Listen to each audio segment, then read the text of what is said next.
ತಪ್ಪೆ ಕೊಟ್ಬಿಟ್ಟಲ್ಲ, ಏನ್ ಮಾತಾಡ್ಬೇಕಂತ ಗೊತ್ತಾಗಿಲ್ಲ. ಈಗ ಎಲ್ಲ ಮುಖಂಡರು ಮಾತಾಡಿದ ಮೇಲೆ ಈಗ ಎಲ್ಲ ಮುಖಂಡರು ಒಂದಾಗಬೇಕು, ಮುಖಂಡರು ಒಂದಾಗುವ ಅವಶ್ಯಕತೆ. ಈಗ ಆಲ್ರೆಡಿ ಮುಖಂಡರು 2 ಯೂನಿಯನ್ ಮಾಡ್ಕೊಂಡವ್ರೆ, ಕರೆಕ್ಟಾ? 2 ಇರೋದು ಈಗ, ಜಂಟಿ ಸಮಿತಿ ಮತ್ತು ಒಕ್ಕೂಟ ಅಲ್ವಾ? ಅವು 2 ಒಂದಾದ ಇಡೀ ಸಾರಿಗೆ ಸಂಸ್ಥೆಯಲ್ಲಿ 1,10,000 ಜನ ಒಂದಾದಂಗೇನೆ. ಅದಕ್ಕೆ ಏನ್ ಮಾಡ್ಬೇಕು ಅಂತ ನಾವು ಪ್ರಯತ್ನ ಮಾಡ್ಬೇಕೀಗ. ಏನ್ ಹೋದ್ಸಲಿ ನಾವು ಸ್ಟ್ರೈಕ್ ನೋಟಿಸ್ ಕೊಟ್ವಿ, ಅವರು ಇಲ್ಲ ನಾವು ಸ್ಟ್ರೈಕ್ ಮಾಡಲ್ಲ ಅಂತ ಹೇಳಿದ್ರು. ಸರಿಸಮಾನ ವೇತನ ಕೊಡ್ತಾವ್ರೆ, ವಿಧಾನಸೌಧದಲ್ಲಿ ಆಗ್ತಾ ಇದೆ ಅಂತ.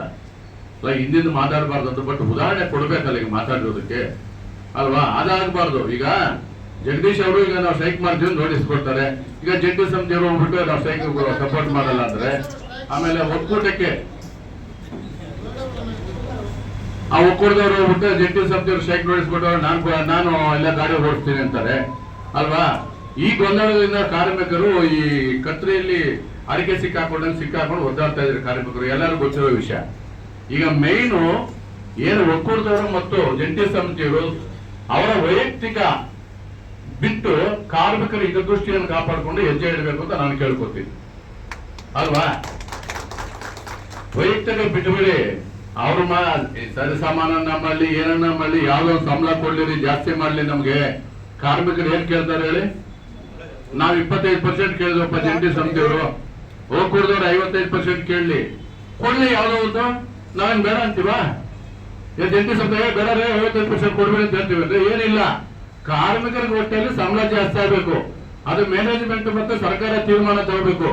ಅವರು ತೀರ್ಮಾನ ತಗೊಳ್ಳಕ್ಕೆ ನಾವೇನು ಹೋರಾಟ ಮಾಡ್ಬೇಕು ಅಂತ ನಾವು ಸಿದ್ಧತೆ ಇಲ್ಲ ಆಗಬೇಕು. ಪಾಪ ಜಗದೀಶ್ ಹಬ್ಬ ಎಲ್ಲಾರ ಮೀಟಿಂಗ್ ಕರೀತಾನೆ, ಸೇರಿಸ್ಬೇಕು ಅಂತ ಹೋಯ್ತಾನೆ. ಈಗೆಲ್ಲ ಮೇನ್ ತಲೆಗಳಿದಾವ, ಹಳೆ ತಲೆಗಳಿದಾವಲ್ಲ, ಈಗ ಕೂಟ ಇದೆಯಲ್ಲ, ಅವರೆಲ್ಲ ಬರ್ಬೇಕಲ್ಲ.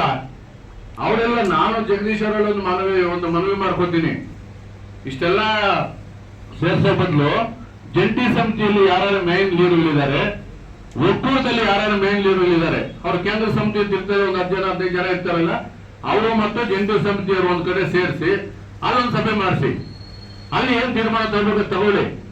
ಅಲ್ಲಿ ಸ್ವಯಂ ಇದು ಬಿಟ್ಬಿಡಿ, ಅವರ ವೈಯಕ್ತಿಕ ಬಿಟ್ಟುಬಿಟ್ಟು ಕಾರ್ಮಿಕರ ದೃಷ್ಟಿಯಿಂದ ಅಲ್ಲಿ ಕಾಪಾಡಬೇಕು. ಅದನ್ನು ಮಾಡಿದ್ರೆ ಒಳ್ಳೇದಾಗುತ್ತೆ ಅಂತ ನನ್ನ ಅನಿಸಿಕೆ. ಯಾಕಂದ್ರೆ ನೀವು ನಾವು ಎಷ್ಟು ಮಾತಾಡಿದ್ರು ಅದೇನೇ ಹೇಳ್ದಲ್ಲ, ಈ ಕಡೆ ಹೇಳ್ಕೋಣ ಹಿಂಗೆ ಅಂತ, ಅದು ಆಗ್ಬಾರ್ದು. ಈಗ ಆಗ್ತಾ ಇರೋದು ಎಲ್ಲಾ ಸಂಘಟನೆಗಳು 16, 17, 20 ಇರ್ಬೋದ್ರಿ. ಅಲ್ಲಿ ಎಲ್ಲಾ ಸಂಘಟನೆಗಳು ಸೇರಿ 2 ಆಗವೆ. ಈಗ ಜಂಟಿ ಕ್ರಿಯಾ ಸಮಿತಿ ಒಕ್ಕೂಟ ಅಲ್ವಾ, ಅವು 2 ಒಂದಾದ್ರೆ ಸಮಸ್ಯೆ ಎಲ್ಲ ಬಗೆಹರಿಸ್ತದೆ.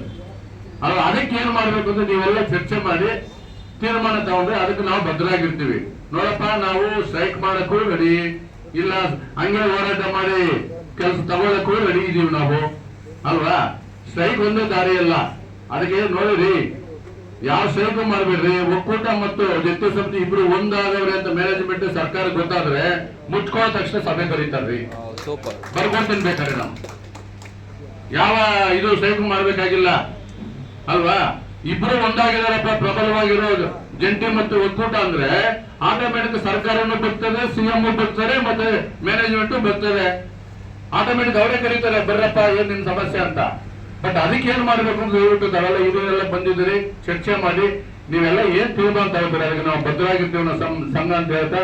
ನಾವು ಸ್ವಲ್ಪ ಅರ್ಜೆಂಟ್ ಹೋಗೋದ್ರಿಂದ ಅದಕ್ಕೆ ಲಾಸ್ಟ್ ಅಲ್ಲಿ ಮಾತಾಡಕ್ ಬಂದೆ. ಯಾಕಂದ್ರೆ ಫಸ್ಟ್ ಟೈಮ್ ಮಾತಾಡೋದು ಯಾರು ಏನ್ ಮಾತಾಡೋದು ಗೊತ್ತಾಗಿಲ್ವಲ್ಲ, ಅದಕ್ಕೆ ಏನಾದ್ರು ಕೊಡ್ಬೇಕಲ್ಲ ಅಲ್ವಾ? ಅದಕ್ಕೆ ನನ್ನ ಮನಸ್ಸಲ್ಲಿ ಇರೋದು ತಿಳಿಸಿದ್ದೀನಿ. ನನ್ನ ಅಭಿಪ್ರಾಯ ಅದು, ಫಸ್ಟ್ ಅವರಿಬ್ರು ಒಂದಾಗಲಿ ಅಲ್ವಾ? ಮಿಕ್ಕಿದ ಎಲ್ಲ ಸರತ್ ಅಂತ ಹೇಳ್ತಾ ಅವರ ಸರ್ಕಾರ ಆಗಿರ್ತಾರೆ ಎಲ್ಲ ಬರ್ತದೆ ಅಂತ ತಿಳಿಸ್ತಾ ನನಗೆ ಮಾತಾಡಕ್ಕೆ ಅವಕಾಶ ಕೊಡ್ತಾರೆ. ನಮ್ಗೆಲ್ಲರಿಗೂ ಹೊಂದಿಸ್ತಾ ಬರ್ತೀನಿ. ನಮಸ್ಕಾರ.